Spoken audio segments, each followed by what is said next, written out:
Si Helena ay isang subok at tanyag na gynecologist sa isang pribadong ospital. Sa loob ng 10 taon, naging saksi siya sa iba't ibang mukha ng kagalakan at bigati ng mga nagiging ina. Ngunit walang anumang medikal na libro ang naghanda sa kanya sa pinakamatinding trahedya ng kanyang buhay. Ang matuklasan na ang kanyang 3:00 ng hapon na pasyente ay si Camilla, ang babaeng matagal nang itinatagong kaibigan lang ng kanyang asawang si Rafael. Sa kabila na nagdurugong puso, pinairal ni Helena ang kanyang sinumpaang tungkulin bilang doktor. Buong tatag niyang isinagawa ang ultrasound kay Camilla. Nakinig sa tibok ng puso ng sanggol nito at nakita ang mga patagong litrato ng pagtataksil ng kanyang asawa. Nang dumana si Helena ng matinding emosyon sa mismong araw ng kanyang kaarawan, nang walang maalala si Rafael, nagpasya siyang iwan ang lahat. Naghain siya ng diborsyo. Lumipat ng ibang lungsod sa Campinas at doon nag-umpisa ng bagong buhay. Ngunit sa kanyang pag-iisa, isang malaking gulat ang sumalubong sa kanya bilang isang doktor. Siya ay buntis, 4 na buwan na, at ang sanggol sa kanyang sinapupunan ay nabuo bago pa man mag-iba ang kanyang pamilya. Habang pinoprotektahan ang kanyang sariling pagbubuntis laban sa preterm labor at stress, pinilit ni Helena na harapin si Rafael upang tapusin ang kanilang legal na ugnayan. Doon ay tumambad ang isang masalimuot na katotohanan. Hindi kay Rafael ang dinadalang anak ni Camilla. Si Camilla ay biktima ng domestic abuse ng isang miyembro ng sindikato at prinotektahan lamang ito ni Rafael sa maling paraan, ang maglihim sa sariling asawa. Bago pa man magkaayos ang lahat, naging marahas ang gabi nang sugurin sila ng ex-boyfriend ni Camilla. Sa pagtatangkang protektahan ng isa't isa, natumbasan na Helena at Camilla na naging sanhi ng malakas na pagdurugo at severe placental abruption kay Helena. Sa pamamagitan ng isang emergency C-section, ipinanganak ang kanyang anak na si Gabriel. Makalipas ang 2 taon, sa pagitan ng paghilom ng mga sugat at pagtanggap sa naging pagkakamali ng nakaraan, napatunayan ni Helena na ang pagtatapos ng isang kasal ay hindi dulo ng kanyang buhay. Sa pagitan ng pagiging isang matagumpay na doktor at mapagmahal na solong ina, natutunan niyang lumipad gamit ang sarili niyang mga pakpak malaya, may dignidad at buo ang pagkatao. Sabi nila, ang mga doktor daw ang may hawak ng karunungan para magdugtong ng buhay. Bilang isang gynecologist, 10 taon kong pinanood ang iba't ibang mukha ng ligaya at pighati ng mga ina. Nakita ko na ang lahat ng klaseng luha, maliban sa sarili kong mga luha. Hindi ko kailanman inakala na ang mga kamay na ginagamit ko para mag-alaga ng mga sanggol ay ang parehong mga kamay na gagamitin ko para sa isang ultrasound examination sa mismong kabit ng asawa ko. Nang makita ko ang ngiti niya, habang nakatingin sa monitor, doon ko naintindihan na hindi lang sira ang kasal ko, bulok na ito. Pero paano kung sa gitna ng iyong pagtakas para itayo ang nadurog mong dignidad, matuklasan mo na sa loob mo ay may isa pang pusong tumitibok? Isang lihim na 4 na buwan mo nang dinadala mula sa lalaking sumira sa iyong pagkatao. Mga kakwento, isang kwentong pupunit sa inyong mga puso, ngunit magtuturo ng tunay na lakas at dignidad ng isang babae. Mula sa inyong paboritong storytelling channel, ang Ayesha TV. Ihandog ng inyong boss Rainiel, ang mahusay na tagagawa ng kwento. Isang kwentong hindi nyo malilimutan. Helena, 16 na linggo na, 4 na buwan. Parang bombang sumabog ang mga salita ng doktora sa loob ng tahimik na silid. 4 na buwan? Paano? Sa nakalipas na 4 na buwan. Ang tanging alam kong laman ng tiyan ko ay ang maasim na sikmura dulot ng stress. Ang kawalan ng gana kumain dahil sa pighati at ang unti-unting pagkaubos ng aking pagkatao. Napatingin ako sa monitor. Ang maliit na figura ng sanggol ay gumagalaw. Sumisipa, umiikot sa loob ng aking sinapupunan. Ang tibok ng kanyang puso ay mabilis at regular. Dugdug, dugdug, dugdug. Hindi maaari. Bulong ko, habang ang mga luhang ilang linggo kong pinipigilan ay tuluyang umagos sa aking mga pisngi. Paano ko hindi napansin? Ako ay isang gynecologist. Dahil tiningnan mo ang lahat maliban sa sarili mo, Helena. Malambot ang boses ng kasamahan kong doktor. Pinunasan niya ang gel sa akin tiyan at iniabot ang tissue. Masyado ka nag-focus sa pananakit sa iyo ng mundo, kaya nakalimutan mong pakinggan ang sarili mong katawan. Ngunit narito na siya, at perpekto siya. 16 na linggo. Ibig sabihin, nabuo ang sanggol na ito bago ko pa matuklasan ng tungkol kay Camila. Nabuo siya noong akala ko pa may pamilya akong inuuwian. Humakbang ako palabas ng ospital sa Campinas. Habang umiikot ang paligid, hawak ko ang brown envelope na naglalaman ng aking sariling ultrasound report. Ang kabalintunaan ng aking buhay. Ako na nag-ultrasound sa kabit ng asawa ko. Ngayon ay mag-iisang nakatayo sa ilalim ng init ng araw. Bit-bit ang anak ng lalaking sumira sa akin. Ang maliit kong apartment sa Campinas ay malamig, tahimik at walang laman. Walang mga frame ng larawan sa dingding. Walang marangyang kasangkapan, mga kahoy lang ng mga dinala kong libro, mga diploma at ilang pirasong damit na mabilis kong isinilid sa maleta noong gabing iwan ko si Rafael. Umupo ako sa sahig, nakasandal sa kutsyon na wala pang kama at dahan-dahang ipinatong ang aking palad sa aking tiyan. 4 na buwan, 16 na linggo. Ibig sabihin, kasabay ng paglaki ng dinadala ni Camila sa Sao Paulo. Lumalaki rin pala ang dinadala ko rito sa Campinas. 2 sanggol na magkaiba ang ina, ngunit iisa ang ama. Isang ama na walang kaalam-alam na habang abala siya sa pagpapakabayani para sa kanyang kaibigan, ang sarili niyang asawa ay unti-unti nang pinapatay ng depression habang may panibagong buhay na sumisibol sa kaibuturan nito. Paano ko hindi naramdaman? Bulong ko sa hangin. Bilang isang subok ng gynecologist, kabisado ko ang bawat sistema at sintomas. Pero tama ang doktora kanina. Masyadong naging matindi ang emosyon ko sa trauma ko. Ang bawat pagduwal ko noong mga nakaraang buwan ay isinisi ko sa matinding selos at galit. Ang pagkawala ng aking regla ay inakala kong dulot lang ng stress at hormonal imbalance dahil gabi-gabi akong hindi pinatutulog ng mga litratong ipinapadala ng kung sinong estranghero. Biglang niyanig ng malakas na vibration ng tahimik na silid. Ang cellphone ko na nasa ibabaw ng karton ay umilaw. Isang pamilyar na numero ang lumitaw sa screen. Rafael. Matagal ko itong tinitigan. Parang may kung ano nakabara sa akin lalamunan habang pinapanood ang paulit-ulit na pagkutitap ng kanyang pangalan. Sa huli, bago pa ito maputol, ay pinindot ko ang answer button at itinapat ito sa aking tainga. Hindi ako nagsalita. Helena, salamat sa Diyos, sinagot mo rin. Hingal at tila natatarantang boses ni Rafael ang sumalubong sa akin mula sa kabilang linya. Nasaan ka ba? Bakit kailangan umabot sa ganito? Pwede naman natin pag-usapan to eh. Nagpadala ang abogado mo ng mga papeles ng diborsyo rito sa bahay ngayon lang, Helena. Hindi ko pipirmahan to. Humigpit ang kapit ko sa telepono. Sapat na para mamuti ang aking mga kuko. Wala na tayong dapat pag-usapan, Rafael. Malinaw ang lahat noong iniwan kita sa bahay na iyon. Ang kalahating laman ng bahay na natira sa iyo, iyan ang kabuuan ng tiwala na sinira mo. Helena, please, makinig ka muna. Pagmamakaawa niya, halatang desperado. Nagkamali ako. Aaminin ko, naglihim ako sa iyo. Pero si Camila, tapos na kami. I mean, hindi ko siya mahal. Ikaw ang asawa ko, Helena. Ikaw ang mahal ko. Isang mapait at sarkastikong tawa ang kumawala sa aking labi. Ang mga salita niya ay parang asidong pumapasa sa aking pandinig. Hindi mo siya mahal?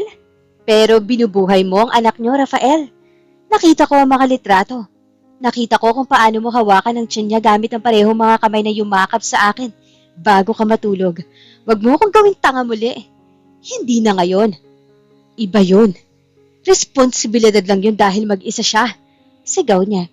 Halatang nawawala na rin ang kontrol sa emosyon. Wag mong sirain ng 10 taon. 10 taon natin! Dahil lang sa isang pagkakamali. Napatingin ako sa aking ultrasound report na nasa lapag. Kung sasabihin ko sa kanya ang totoo ngayon, alam kong gagawa siya ng paraan para matuntun ako. Babalik siya. Ngunit babalik siya dahil sa obligasyon at guilt, hindi dahil sa totoong pagmamahal. At bilang isang babaeng pinagkaitan ng dignidad sa loob ng maraming buwan, hindi ko hahayaang lumaki ang anak ko sa isang tahanang binuulang ng awa at mga tagping kasinungalingan. Nawalan na ng kwenta ang 10 taon na iyon. Noong gabing mas pinili mong samahan siya kaysa sa birthday ko, Rafael. Malamig at pinal kong sabi, wag mo na akong tatawagan muli. Bago pa siya makasagot ay tuluyan ko ng ibinaba ang linya at agad nang isinalang ang kanyang numero sa blacklist. Pagkatapos ay niyakap ko ang aking mga tuhod, isinubsob ang aking mukha at doon sa dilim ng aking bagong silid ay hinayaan kong lamunin ako ng gabi. Lumipas ang 2 buwan na parang isang mahabang panaginip. 6 na buwan na ang aking pagbubuntis at unti-unti nang humahalata ang umbok sa aking tiyan sa ilalim ng aking maluwag na white coat. Sa kabila ng lahat, pinilit kong bumangon. Pumasok ako bilang consultant sa isang pampublikong pasilidad dito sa Campinas, malayo sa karangyaan ng pribadong ospital ko noon sa Sao Paulo. Ngunit dito, walang nakakakilala sa akin. Walang nakakaalam ng aking kwento. Para sa mga kasamahan ko dito, ako lang si Doktora Helena, isang tahimik na babaeng naghahanda sa kanyang pagiging solong ina. Naging abala ako sa trabaho. Mula umaga hanggang hapon ay ibinuhos ko ang aking lakas sa pag-aalaga sa ibang mga ina. Sa pag-ultrasound sa mga sanggol na hinihintay ng may buong pagmamahal ng kanilang mga pamilya. Tubing nakakakita ako ng mga mag-asawang magkahawak kamay habang nakikinig sa tibok ng puso ng kanilang anak. May munting kirot pa rin sa aking dibdib. Ngunit mabilis ko itong iwinabaksi. Ang sanggol sa sinapupunan ko ang aking bagong lakas. Ang bawat sipa niya ay tila paalala na hindi ako nag-iisa. Isang hapon pagkatapos ng aking huling pasyente, bumalik ako sa aking klinik para magayos sa mga medical journal at tapusin ang aking mga charting. Habang tahimik ang paligid, may banayad na kumatok sa aking pinto. Bumukas ito at tinuluwa ang aking sekretary na si Luisa. May dalang isang maliit na paper bag na may tatak ng isang mamahaling butik mula sa Sao Paulo. Doktora Helena, may nag-iwan po nito sa front desk para sa inyo daw po, sabi ni Luisa habang inilalapag ang bag sa aking mesa. Isang lalaki raw po nag-abot, pero mabilis nang umalis pagkabigay. Walang iniwang pangalan ng sender, basta para sa inyo lang daw po talaga. Napakundot ang noo ko. Para sa akin? Sigurado ka, Luisa? Opo, doktora. Nakasulat po ang pangalan ninyo sa card sa loob. Nang umalis si Luisa, dahan-dahan kong hinila ang paper bag papalapit sa akin. May kung anong kaba ang biglang gumapang sa akin dibdib. Nang buksan ko ito, ang unang tumambad sa akin ay isang maliit na velvet box. Binuksan ko iyon at nakita isang mamahaling gintong kwintas na may pendant na maliit na sapatos ng sanggol. Isang napakagandang hiyas, ngunit nagdulot ito sa akin ng matinding kilabot. Sa ilalim ng kahon ay may isang nakatubing piraso ng mamahaling papel. Binuksan ko ito at binasa ang mga nakasulat sa salita. Ang sulat kamay ay pambabae, Pino, ngunit bawat kurba ng letra ay tila sumasaksak sa aking mga mata. Alam kong alam mo, at alam kong nandoon ka sa Campinas. Hindi ko gustong sirain ang buhay mo, Helena. Ngunit, hindi ko rin kayang bitawan na nag-iisang lalaki nagparamdam sa akin na hindi ako mag-isa. Patawarin mo ako. Camilla, nanginig ang aking mga kamay at halos mabitawan ko ang papel. Camilla, nalaman niya. Alam niya kung sino ako noong araw na iyon sa examination room. Kaya ba siya umiiyak noon? At ang mas nakatatakot, paano niya nalaman na nasa Campinas ako? Paano niya nahanap ang ospital kung saan ako nagtatrabaho? Sinundan ba ako ni Rafael? O si Camila mismo nagmanman sa akin upang masigurong hindi ko babalikan ang asawa ko? Sa loob ng 2 buwan, akala ko ay nakatakas na ako mula sa maruming mundo ng kanilang mga kasinungalingan. Akala ko iligtas na ako sa maliit kong sulok, ngunit ang multo ng kanilang relasyon ay tila isang anino na patuloy na sumusunod sa akin. Gaano man kalayo ang aking takbuhin, biglang sumikip ang aking dibdib. Ang hangin sa loob ng klinik ay tila naubos, at kasunod niyon ay isang matinding pumupunit na kirot sa aking puson. Napadiing ako na mahina. Sabay hawak sa aking tiyan. Sinubukan kong tumayo para humingi ng tulong. Ngunit ang mga binti ko ay parang nawalan ng lakas. Ang mesa ko ay unti-unting umiwas. Ang paligid ay gumatang ng dilim. At bago ko tuluyan wala ng malay, ang huling nakita ko ay ang gintong kwintas na kumikinang sa ilalim ng ilaw ng aking mesa. Malamig ang hangin. Ang unang amoy na gumising sa aking ulirat ay ang matapang na amoy ng rubbing alcohol at antiseptic. Isang amoy na kabisado ko sa buong buhay ko. Ngunit sa pagkakataong ito, hindi ako ang doktor. Ako ang pasyente. Dahan-dahan kong iminulat ang aking mga mata at sinalubong ako ng pamilyar na puting kisame ng emergency room. May IV line na nakakabit sa likod ng aking kaliwang kamay at may malamig na bakal na fetal monitor na nakatali sa aking tiyan. Ang rhythmic na tunog ng dugdug-dugdug ng isang tibok ng puso ang nagpabalik sa aking hininga. Buhay ang anak ko. Helena, salamat naman at gising ka na. Isang barito ng boses ang nagsalita mula sa aking kanan. Nalingat ako at nakita ko si Dr. Ramos. Siya ang chief obigayani ng ospital na ito, rito sa Campinas. Isa siyang iginagalang na senior consultant at naging mabuting kaibigan sa akin mula na lumipat ako. Ang kanyang mukha ay seryoso. May bakas ang matinding pag-aalala habang tinitingnan ng aking vital signs monitor. Anong nangyayari? Mahina akong tanong. Paus ang aking boses. Sinubukan kong bumangon ngunit marahan niyang itinulak ang aking balikat pabalik sa unan. Huwag ka munang lilikot. Helena? Nananatili ka ring walang malay ng halos 2 oras. Seryosong paliwanag ng doktor. Nakita ka ni Luisa na nakasubsob sa sahig ng klinik mo. Preterm labor, Helena. At may kasamang severe gestational hypertension. Masyadong mataas ang blood pressure mo dahil sa stress at labis na pagod. Muntik mo nang makunan ang sarili mo. Napapikit ako ng mariin habang muling umaagos ang luha sa gilid ng aking mga mata. Ang sulat ni Camila, ang kwentas, ang katotohanan na alam nila kung nasaan ako. Ang lahat ng iyon ay parang lason na biglang pumasok sa sistema ko. Ligtas siya ngayon. Sa ngayon pagpapatuloy ng doktor, sabay turo sa fetal monitor. Napatigil namin ng mga mild construction sa pamamagitan ng tocolytics. Pero babala ito, Helena. Isang napakatinding babala mula sa katawan mo. Kung hindi ka magpapahinga na lubos, absolute bed rest. Pareho kayo mapapahamak na dinadala mo. Walang trabaho, walang mabibigat na isipin, at higit sa lahat, walang emosyon na wawasak sa iyo. Humakbang si Ramos papalapit at hinawakan ng aking kamay bilang isang kasamahan at kaibigan. Helena, kilala kita bilang isang matatag na doktor. Pero simula na dumating ka dito sa Campinas, nakikita ko sa mga mata mo na may kulang. Oh, kung anong malalim na sugat sa tinatakasan mo at ang package na nakita sa mesa mo, ano ba talagang nangyayari? Hindi ko na kaya.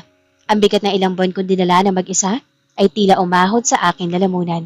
Sa harap mismo ng doktor na ito, iniluha ko ang lahat. Ikinuwento ko ang tungkol sa 10 taon naming kasal ni Rafael, ang lihim na ugnayan nila ng kanyang kaibigan na si Camila. Ang ultrasound na ako mismo ang gawa sa kabit ng asawa ko at ang sulat na nagpatunay na kahit lumipat ako ng lungsod, hindi pa rin nila ako tinatantanan. Nakinig si Marcos o Ramos nang walang bawas na atensyon. Ang kanyang pangay nagpapakita ng matinding galit para sa akin. Kailangan mo ng proteksyon, Helena. Mariing sabi niya matapos kong magkwento. At higit sa lahat, kailangan mo ng closure. Hanggat hindi mo tuluyang natatapos ang ugnayan mo kay Rafael sa legal na paraan, patuloy kang susundan ang multo na nakaraan mo. Kailangan mo siyang harapin at puwersahing pirmahan ng diborsyo bago pa sila ang unang makahanap sa iyo rito sa mas magulong paraan. Patapos ang 1 linggong mahigpit na bed rest sa ospital, naramdaman ko ang unti-unting pagbabalik ng aking pisikal na lakas. Ngunit kasabay niyon ang pagbuo ng isang matigas na desisyon sa aking puso. Tama si Doktor. Hindi ako maaaring magtago na lamang dito sa Campinas habang ang mga piraso na aking nakaraan ay unti-unting lumalasan sa aking kasalukuyan. Kailangan kong putulin ang tali. Kailangan kong tapusin ang lahat. Sumakay ako sa bus pabalik ng Sao Paulo, isang maagang umaga. Habang umaandar ang sasakyan, nakatingin ako sa bintana. Pinagmamasdan ang nagbabagong tanawin patungo sa lungsod, kung saan ko iniwan ang aking mga pangarap. Ang 6 na buwang umbok sa aking tiyan ay mabigat, ngunit mas mabigat ang pasanin ng aking isip. Hindi ako babalik doon bilang isang nagmamakaawang asawa. Babalik ako bilang isang ina na ipinaglalaban na natitirang kapayapaan ng kanyang anak. 10:00 ng umaga na makarating ako sa harap ng lumang bahay namin ni Rafael. Saglit ako natigilan sa tapat ng pinto. Ang hardin na dati kong inaalagaan ay may mga tuyang dahon na at ang mga bintana ay sarado. Tila nagpapahiwatig ng kawalan ng buhay sa loob. Inilabas ko ang lumang susi sa aking bag. Sa huling pagkakataon, ipinasok ko ito sa kandado at pinihit. Click! Ang amoy ng alak, kulob na hangin, at saradong silidang agad na sumalubong sa akin. Walang kaayusan ng sala.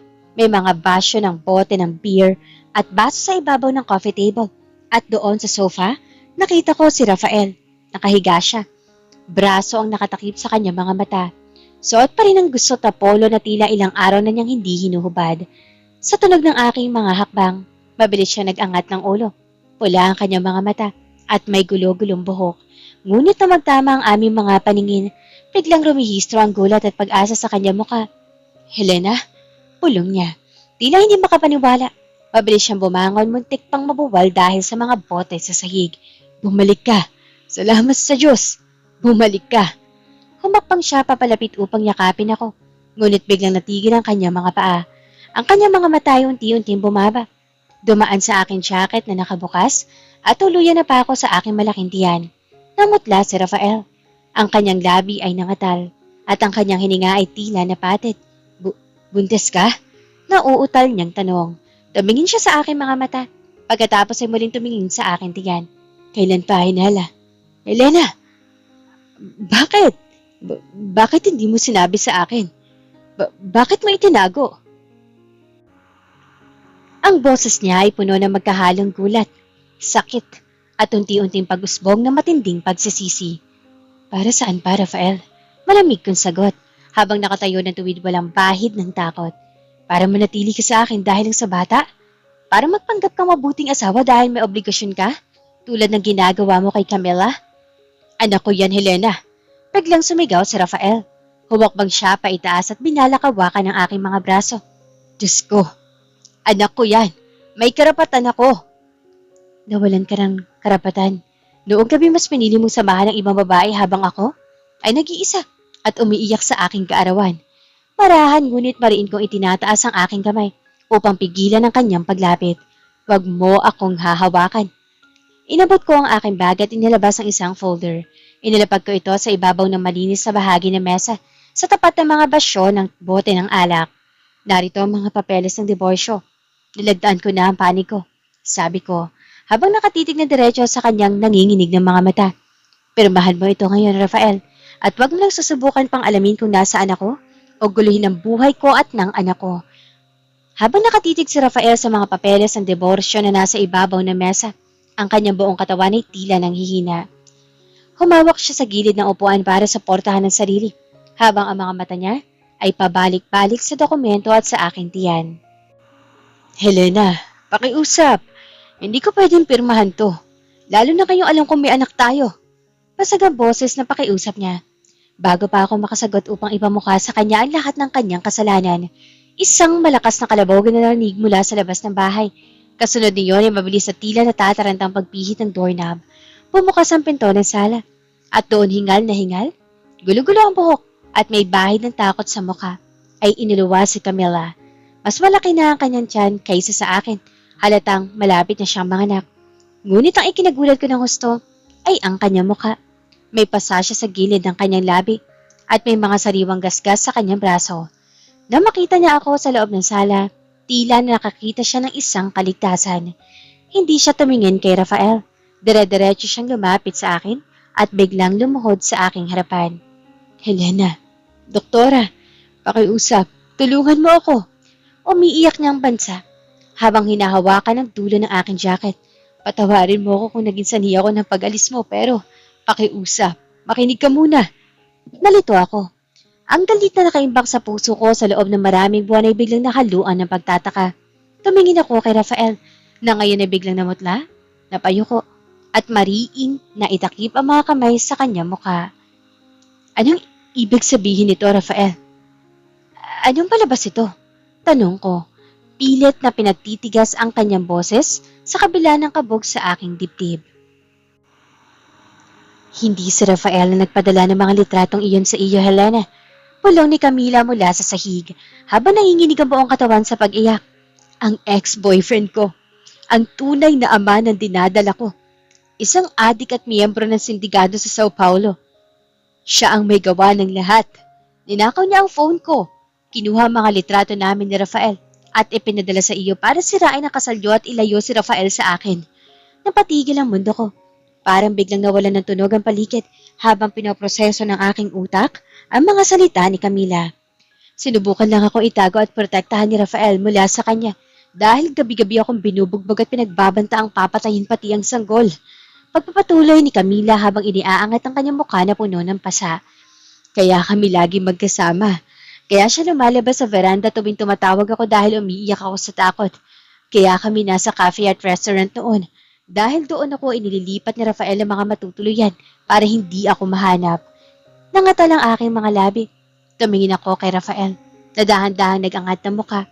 Basang-basa ng luha ang kanyang mga pisngi. Bakit? Bakit hindi mo sinabi sa akin? Halos walang boses kong tanong sa aking asawa. 10 taon tayong magkasama, Rafael. Bakit pinagmukha mo kong tanga? Dahil nangako ako sa pamilya ni Camila na itatago ang sekretong ito upang hindi siya mahanap ng ex niya at ng mga kasamahan nito sa sindikato, Helena. Umiiyak na sagot ni Rafael. Natatakot ako na kapag nalaman mo bilang isang doktor sa malaking ospital, baka madamay ka sa gulo o may stress ka. At dahil naging mayabang ako, akala ko kaya kong solusyonan ang lahat ng mag-isa nang hindi kita dinadamay. Pero nagkamali ako. Helena, sa pagtatago ko ng katotohanan dahil sa maling akala, tuluyan pala kitang nawala. Kahit nalaman ko ang katotohanan na hindi kay Rafael, ang bata at si Camila ay biktima lamang. Hindi na ito agad na bura ang sakit. Ang katotohanan na hindi parang pamatay kagat na kapag ininom mo, ay mawawala agad ng kirot. Tinitigan ko silang dalawa.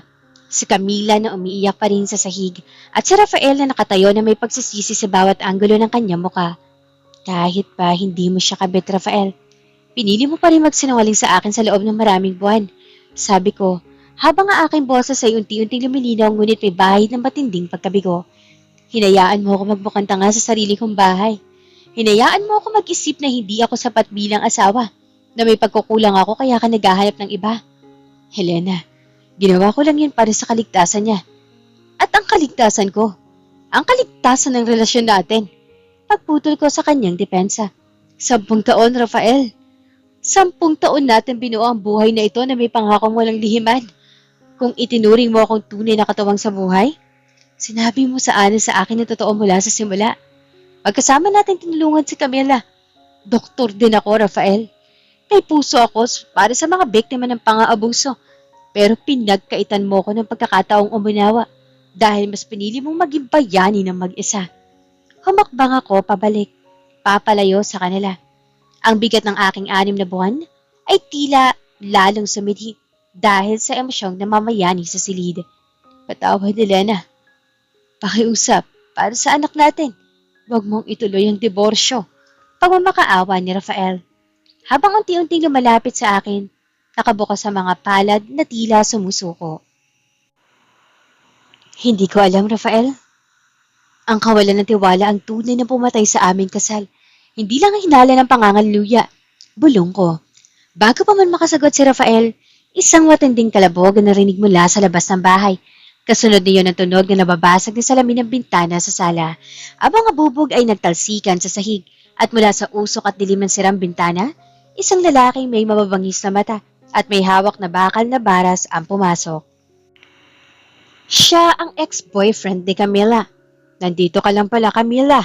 Sigaw ng lalaki na halatang lango sa droga o alak habang lumiyab ang galit sa kanyang muka. At kasama mo pa ang tagapagtanggol mo. Akala niyo ba matataguan niyo ako? Ang buong sala ay napuno ng ingay na nabasag na salamin at ng mga hiyaw ng takot. Bago pa man kami makakilos, mabilis na sumugod ang lalaki patungo sa kinaroroonan ni Camila. Walang hiya ka? Matapos mo akong takasan, dito lang pala kita mahahanap. Sa lalaking ito? Galit na sigaw ng ex-boyfriend ni Camila habang iwinawasiwas ang hawak niyang bakal na baras. Ngunit bago pa man niya mahawakan si Camila, poong lakas siyang hinarang ni Rafael. Huwag mo siyang itatama. Umalis ka rito, sigaw ni Rafael. Sabay tulak sa lalaki papalayo. Doon ay nagsimula sila magpuno sa gitna ng sala. Nagtalsikan ang mga silya at ang coffee table at maririnig ang kalasingan ng mga kamao at bakal na tumatama sa dingding. Si Camila ay napasigaw sa matinding takot. Nakasandal sa sulok habang hawak ang kanyang malaking tiyan. Nagpapanik na siya.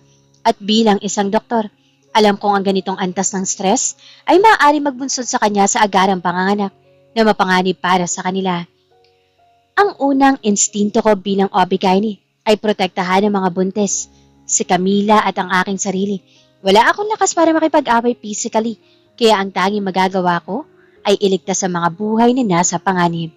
Camila, tumayo ka riyan. Magtago tayo sa kusina. Sigaw ko sa kanya habang pilit kong ibinabangon ang aking sarili sa kabila ng bigat ng 6 na buwang tiyan. Nanginginig na gumapang si Camila, papalapit sa akin. Hinawakan ko ang kanyang braso na mahigpit upang hilahin siya patungo sa pasilyo ng kusina kung saan may pinto na maaari naming i-lock habang tumatawag ng pulis. Bilisan mo, Camila. Huwag kang lilingon. Paalala ko habang binibilisan namin ng hakbang. Ngunit bago pa man kami tuluyang makapasok sa pinto ng kusina, isang malakas na daing ang narinig ko mula sa sala. Lumingon ako at nakita ko si Rafael na duguang nakahiga sa sahig matapos hampasin ng bakal sa ulo. Nabitawan ng ex-boyfriend ni Camila ang baras, ngunit ang galit niya ay ibinaling niya sa amin. Sumugod siya patungo sa direksyon namin. Sa takot ng lalaki na makatakas kami, buong lakas niyang itinulak si Camila upang hinarangan ang aming daan. Sa kasamaang palad, dahil magkahawak kamay kami, sa akin tumama ang buong bigat ng katawan ni Camila nang siya ay matumba. Helena! Huling sigaw ni Rafael bago siya tuluyang mawalan ng malay. Sabay kami bumagsak ni Camila sa matigas na sahig ng pasilyo. Maswerte si Camila dahil sa braso ko siya sumandal. Ngunit ako sumalo ng buong impact ng pagbagsak. Tumama ang aking likod at tagiliran sa gilid ng pader bago ako tuluyan na padapa sa sahig. Isang matinding, matalim na kirot ang agad na gumuhit mula sa aking puson patungo sa aking likuran. Parang pinipiga ang aking buong katawan at kasabay niyon, naramdaman ko ang isang pamilyar at nakatatakot na pakiramdam ng malamig na likido na mabilis na gumagapang sa aking mga hita. Tumingin ako sa sahig. Kulay pula. Dugo. Bilang isang gynecologist, hindi na kailangan ng monitor para malaman ko anong nangyayari. Nagsisimula na ako mag-bleeding ng malakas. Ang placenta ko ay posibleng unti-unti nang humihiwalay sa aking matres dahil sa trauma ng pagbagsak. Ang anak ko! Pulong ko, habang ang paningin ko ay unti-unti na nagdidilim sa matinding sakit at pagkawala ng dugo. Ang sumunod na mga pangyayari ay parang isang mabilis at magulong panaginip na pinutol-putol ng matinding sakit. Ang nakatatarantang tunog ng sirampento, ang pagpasok ng mga pulis, ang pag-aresto sa nagwawalang ex-boyfriend ni Camila, at ang nakabibinging sirena ng ambulansya. Lahat ng ito ay narinig ko sa pagitan ng aking papatayin at bubuhaying ulirat. Nakahiga ako sa malamig na stretcher ng ambulansya habang mabilis itong bumabaybay sa kalsada ng Sao Paulo. Sa tabi ko, nakaupo si Rafael. May benda na ang kanyang ulo at puno na ng pasa ang muka, ngunit ang kanyang mga kamay ay mahigpit na nanginginig na nakakapit sa aking malamig na kamay. Helena, pakiusap. Huwag kang bibitiw. Nandito na tayo sa ospital. Patawarin mo ako. Huwag mong iwan ang anak natin. Pagmamakaawa niya, basang-basa ang luha ng kanyang mga mata. Habang paulit-ulit niyang hinahalikan ang likod ng aking kamay, hindi ko siya masagot. Ang tanging nagagawa ko lang ay ang dumaing-tuming mararamdaman ko ang pag-agos ng dugo mula sa aking katawan. Ang buong isip ko ay nakatutok sa aking sinapupunan. Laban anak, pakiusap, lumaban ka. Bumukas ang mga pinto ng ambulansya at sinalubong kami ng malamig na hangin ng ospital. Dinala ako sa parehong pasalidad kung saan ako naglingkod sa loob ng 10 taon. Lahat ng mga kasamahan kong doktor, resident at nurse na dati kong kabiro ay nagtakbuhan na makita ang aking dugoang kalagayan. Doktora Helena, sigaw ng head nurse na si Maria na agad na nag-aksikasa sa akin. Ipinasok ako sa emergency room at doon ay sinalubong ako ng pamilya na tunog ng mga monitor. Agad na ipinadaan ng ER physician ang ultrasound transducer sa aking tiyan. Tiningnan ko ang kanyang muka. Ang muka ng isang kasamahan na ngayon ay nababalot ng matinding takot. Severe placental abruption, sigaw ng doktor sa mga nurse. Humihiwalay na ang inunan sa matres dahil sa impact ng pagbagsak. Bumababa na ang fetal heart rate. Ihanda ang operating room. Kailangan natin mag-emergency C-section. Ngayon din. Naramdaman ko mabilis sa pagtulak sa aking stretcher patungo sa surgical suit. Ang mga ilaw sa kisame ng ospital ay mabilis na nagdaan sa aking paningin. Bago pa man isara ang pinto ng operating room, nakita ko si Rafael na pinipigilan ng mga security guard sa labas. Umiiyak at nakaluhod sa sahig habang nakatitig sa akin na may magmamakaawang mga mata. Isinuot sa aking mukha ang oxygen mask. Naramdaman ko ang lamig ng gamot na pumasok sa aking IV line. Helena, magbilang ka ng pabalik. Ililigtas natin ang anak mo. Bulong ng anesthesiologist sa aking tainga. Ipinikit ko ang aking mga mata. Kasabay ng aking huling dalangin bago ako tuluyang lamunin ng dilim sa ilalim ng anesthesia. Kunin mo na ang lahat sa akin. Wag lang ang anak ko. Malamig. Iyan ang unang naramdaman ko na magsimula magbalik ang aking malay. Kasunod niyon ay ang pamilyar na amoy ng antiseptic, ang banayad na liwanag ng recovery room at ang mahinang tunog ng mga medical monitor sa aking tabi. Agad ko sinubukang ikilos ang aking mga kamay patungo sa aking tiyan. Nang maramdaman ko ito, naramdaman ko ang makapal na benda at ang matinding kirot ng sariwang tahi ng C-section. Flat na ito. Wala na ang umbok. Nasaan? Nasaan ang anak ko? Mahina at paos kong tanong. Sinubukan kong lumingon ngunit napadaing ako sa kirot ng aking hiwa. Bumukas ang pinto ng silid. Pumasok si Dr. Marcus na lumuwas pa mula sa Campinas na mabalitaan na nangyari sa akin. Kasama ang isang neonatologist. May tinutulak silang isang maliit na incubator clear box. Ligtas siya, Helena. Isang matapang na sanggol na lalaki. Nakangiting sabi ni Marcus. Bagamat bakas sa kanyang mga mata na galing din siya sa isang mahabang puyat at pag-aalala. Lumapit ang neonatologist at dahan-dahang inilabas ang sanggol mula sa incubator. Binalot siya sa isang malambot at kulay asul na kumot. Nang ilapag nila siya sa aking dibdib para sa skin-to-skin contact, parang napawi ang lahat ng sakit sa aking katawan. Ang kanyang balat ay mainit at ang kanyang maliit na puso ay mabilis tumibok katapat sa akin. Naramdaman ko ang paggalaw ng kanyang maliit na kamay hanggang sa mahawakan ng kanyang mga daliri ang aking hinduturo. Humipit ang kapit niya rito. Isang maliit na malawak ngunit nagdala na napakalaking lakas sa aking pagkatao. Kasunod niyon ay isang mahina ngunit malinaw na iyak. Uha! Uha! Sa bawat tagulgol ng aking anak, parang may isang bahagi na nadurog kong puso. Ang unti-unting nabubuo muli. Umiyak ako ng tahimik. Hindi sa lungkot, kundi dahil sa galit kay Rafael o sa trauma ng nagdaang gabi, kundi dahil sa labis sa pasasalamat sa Panginoon na buhay ang anak ko, sa kabila ng lahat ng lason at panganib na dumaan sa katawan ko, na natili siyang buhay. Salamat, salamat anak, bulong ko sa kanyang tainga habang hinahalikan ng kanyang maliit at malambot na ulo. Kailangan muna natin siyang ibalik sa nursery para sa ilang seri na monitoring dahil premature siya ng ilang linggo, Helena. Malambot na sabi ni Marcus. Pero malakas ang mga lungs niya. He is a fighter, just like his mother. Tumango ako at hinayaan. Hinayaan ko rin silang buhatin muli si Gabriel. Ang pangalang matagal ko nang inihanda para sa kanya. Habang pinapanood ko silang lumabas, alam ko sa sarili ko na anuman ang mangyari sa labas ng silid na ito. Handa akong harapin ang bukas dahil may bago na akong dahilan para lumaban.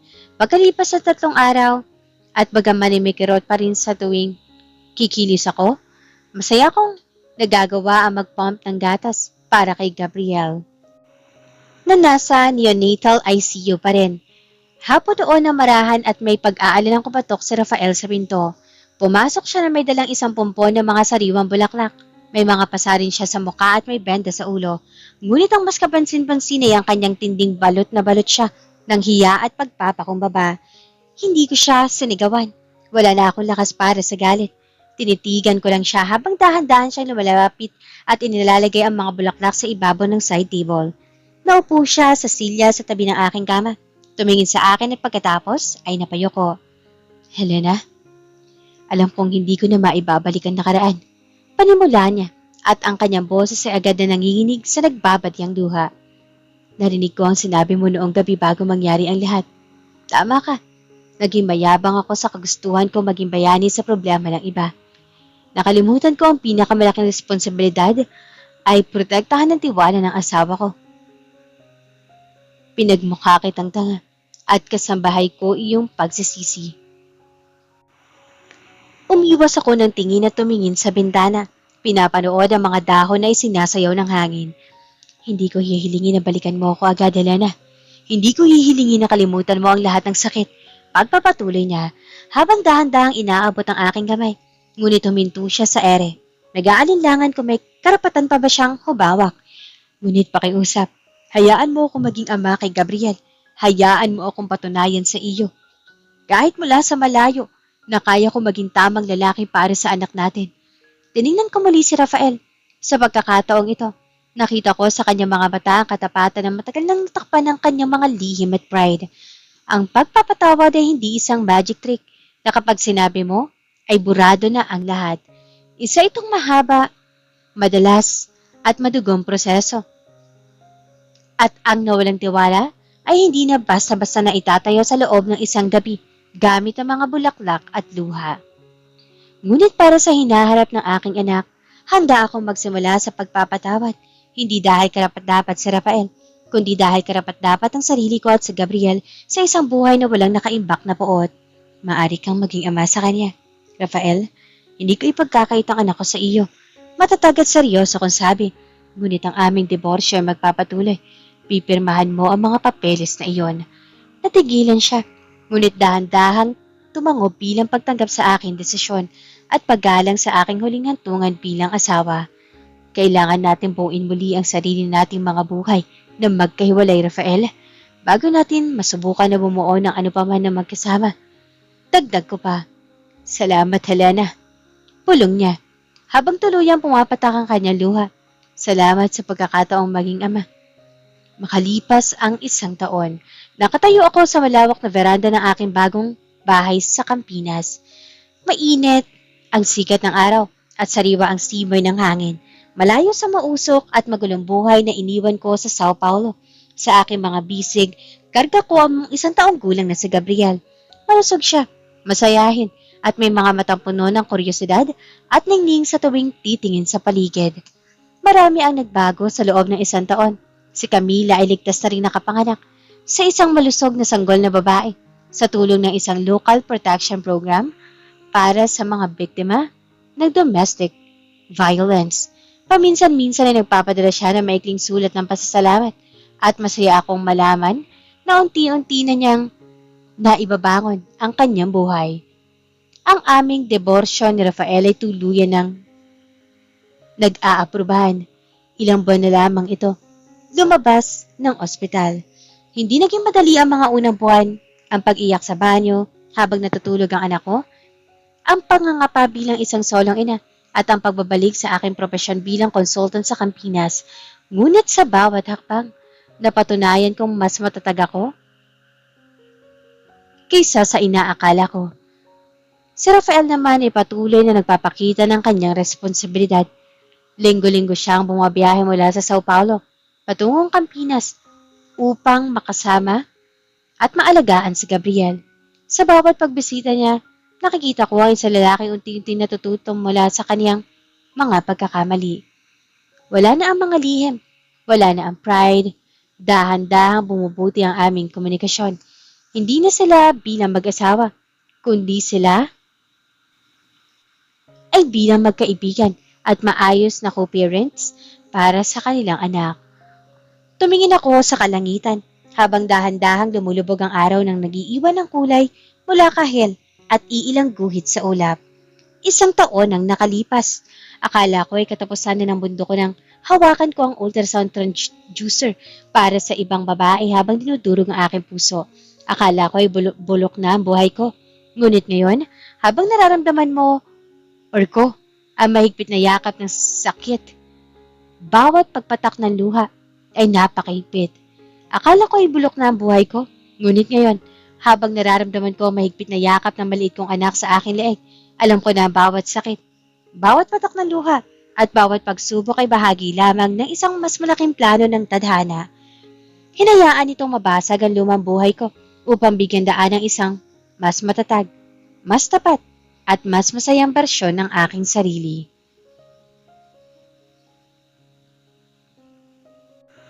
Ang aking kasal ay maaaring natapos na sa salid ng emergency, ngunit ang aking buhay at ang aking kwento bilang isang ina, doktor, at babaeng muling nahanap ang kanyang dignidad ay nagsisimula pa lamang maghilom at magningning.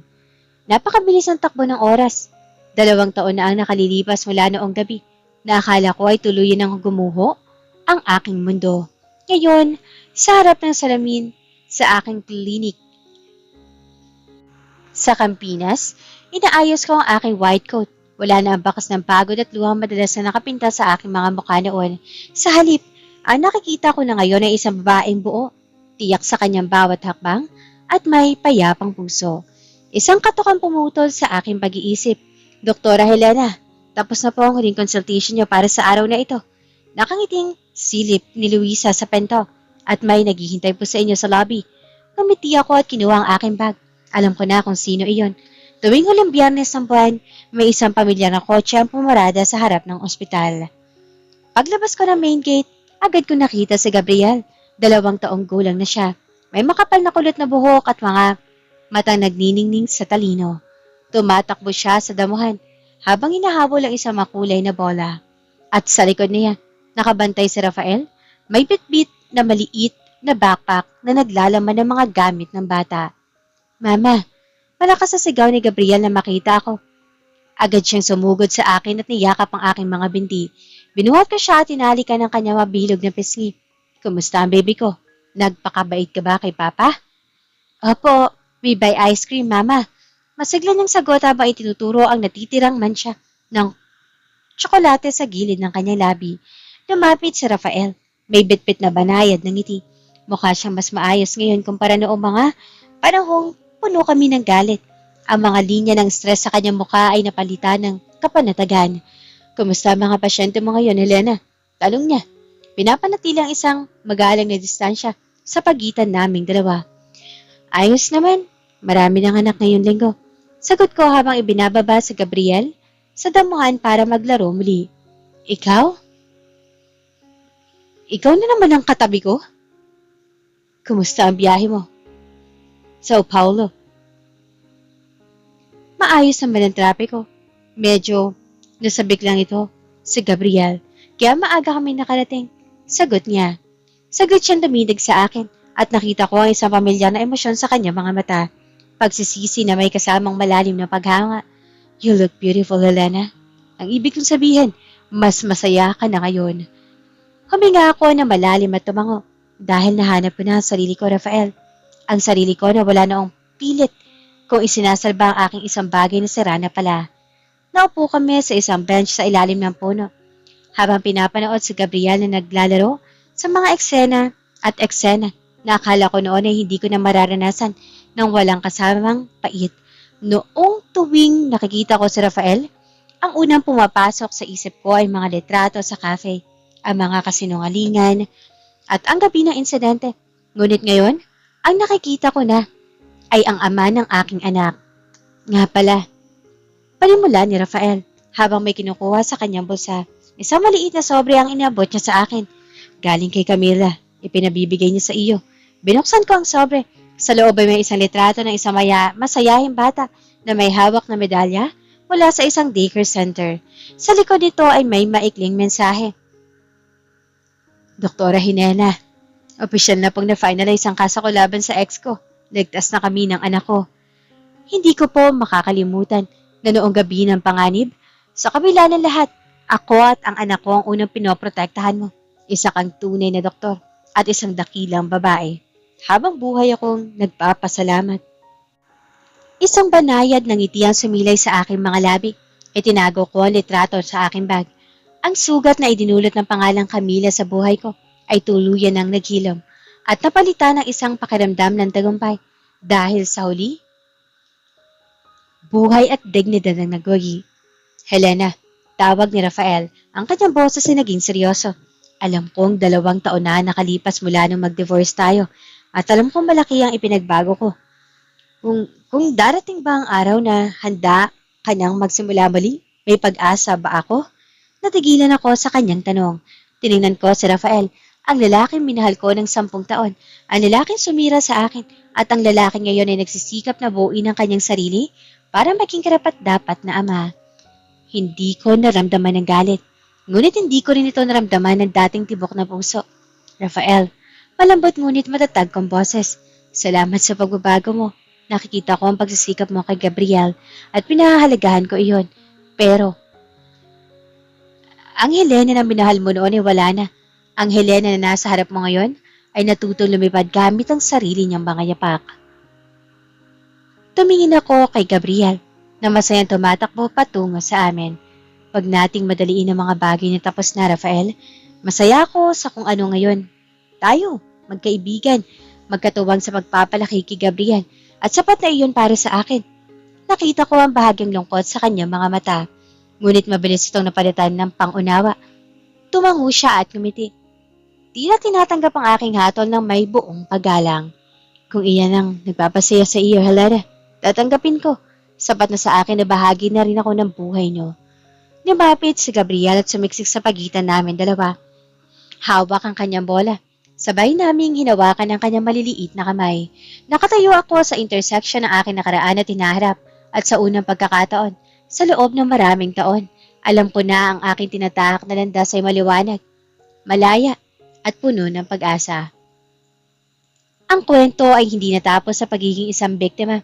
Natapos ito sa pagiging isang mananalo. Dito nagtatapos ang kwento ni Helena. Isang kwento na nagpakita sa atin na ang pagtatapos ng isang relasyon ay hindi nangangahulugan ng pagtatapos ng ating sariling mundo. Minsan, kailangan nating mabasag ng buo upang mas makita natin ang tunay na halaga ng ating sarili. Natutunan ni Helena na ang tunay na pagpapatawad ay hindi para sa taong nakasakit sa akin, kundi para sa sarili nating kapayapaan upang makahakbang tayo patungo sa bukas ng walang bitbit na pait sa ating mga puso. Para sa mga kapwa ko babae at sa lahat ng mga kwento ng kasalukuyang dumadaan sa matinding pagsubok, huwag ninyong kakalimutan na sa kabila ng pinakamadilim na gabi, palagi may umagang naghihintay. Kaya mo rin lumipad gamit ang sarili mong mga pakpak, tulad ni Helena. Maraming salamat sa inyong walang sawang pakikinig at pagsama sa amin sa emosyonal na paglalakbay na ito. Huwag ninyong kalimutang i-like ang video na ito, mag-subscribe at i-click ang bell notification para palagi kayong updated sa mga bago nating kwento. Mula sa inyong tahanan ng mga pinakamagagandang kwento ng buhay, ito ang Ayesha TV. Sa panulat at paggabay ng ating boss Rainiel, muli, ako ang inyong tagapagsalaysay, si Miss Angge. Nag-iiwan sa inyo ng paalala, ang dignidad ay hindi ibinibigay ng ibang tao. Ito ay pinipili at ipinaglalaban. Hanggang sa muling pagkikita. Mga kakwento, paalam!